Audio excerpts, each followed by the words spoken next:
I want to talk about one of the shortest retirements of all time. I think Brett Favre was a little shorter. Was it shorter? I don't know. It feels like it. This felt like he was like, no, I'm just playing. Like, this one felt, so we're talking about Tom Brady. By this time, it's old news, but it's happened since the last time we recorded. It happened Sunday. Yeah. Yeah.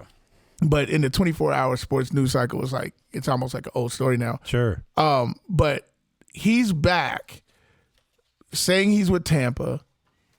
Guys are coming back. They're trying to figure out. They got to figure out how to get that team back to a championship level. They got to figure out Godwin, because I think they've had him on the tag last year. I don't think he'll want to be on the tag again. They got to get a deal for him, and they just signed Russell Gage, the one flanker that we had. The one we had. Yeah, they just signed, and then as fate would have it, Brady comes back. Brady comes back in the division. So, what's your take on? Because I think, and I don't know if this is totally substantiated, but I think there's a little buzz about the fact that he saw what LeBron did with the big 56 and said, I'm coming back. Like, and that, well, okay, that's fun. That's fun for the water cooler and to think, that's more plausible than people getting on the internet talking about his kids were getting on his nerves and his wife was nagging him. He's in the carpool line. No, that, I mean, and then another thing about that is y'all act like he wasn't at the crib at this time. You know what this is like to be at the house at this time every year. Facts. This ain't the first time he's been at the house. Football players have a lot of off time. He's like literally at the house every time this year since he started playing football. Yeah. Like even in like all the way till minus 2 4-day camps, all the way till July. Yes. Yeah. So that didn't surprise him. Yeah. I think, but for me, like, I don't think, okay, he may have seen that and been, that may have pressed that may have pressed up or that may have pushed the time of his unretirement up a little bit. But I don't think that LeBron doing anything. I think he was going to come back. He's going to come back. This is a big decision. I think he was going to come back regardless. And you think about a guy, like, it's not many people get to say, walking the earth, that they're the best at anything. There are people who are good at things. LeBron can't say it.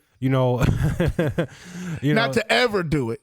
But Tom Brady can say, but I'm talking about, I'm not talking real GOAT status. No, I'm not talking about GOAT status. I'm talking about this year he was the best quarterback in the league. That's what I'm talking about. Yeah, like first in yards, first in completions, But he's the coldest to ever do it. Well, exactly.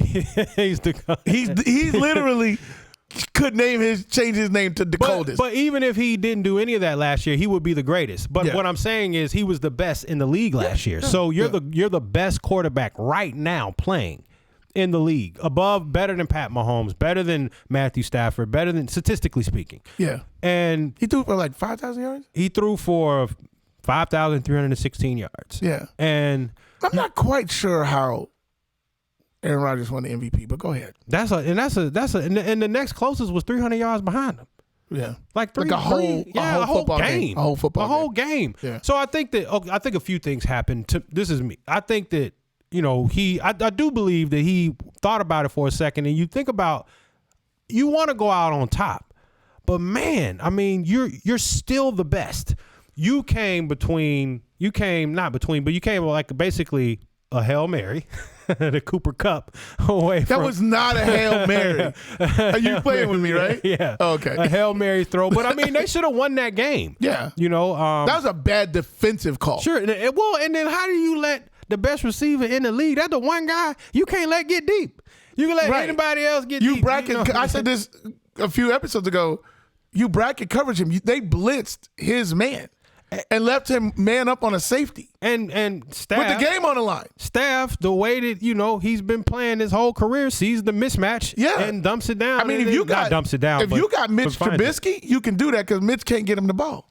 But not with Staff. So then you think about this as well, right? He was the least sack quarterback in the league of guys who played 17 games. Mm-hmm. There was some other guys who played 15 who actually had the same amount of sacks. Mm-hmm. But so he wasn't getting hit. No. So if he uses the rules to his advantage. I got the best line in the league as far as sacks are concerned, pass blocking. I still have Mike Evans. I still have, probably Godwin. Yeah, they'll get Godwin. They'll get Godwin done. And so I think that he just walked across the mirror and he's like, man, is that Tom Brady? Mm-hmm. Wait a minute, I'm Tom Brady. Yeah, I'm Tom Brady. I'm Tom Brady. I think part of the reason, and I think it's the same as what we were talking about with LeBron a little bit. We don't know what it takes for him to get to this place in terms of just the sacrifices made as an athlete. And then the avoidance of a real injury. Like, he's gone, 22 years? And we know with one his diet. Major injury. We know his diet is on some real monk, and so he's taking care of his body, to your point. Yes, but he hasn't had the head trauma. He hasn't had, that we know of. He might be thinking, he was thinking about that, and now he's willing to risk it. Because we look at guys all the time. We were talking about, offline, we were talking about Deion, who, for the most part, like, Deion didn't really mix it up, didn't really get into a lot of contact and stuff like that, but still has a real life injury. Sure. Like, that's now turned into real life things. Like Shannon Sharp, a guy who is a absolute physical specimen, 2 hip replacements.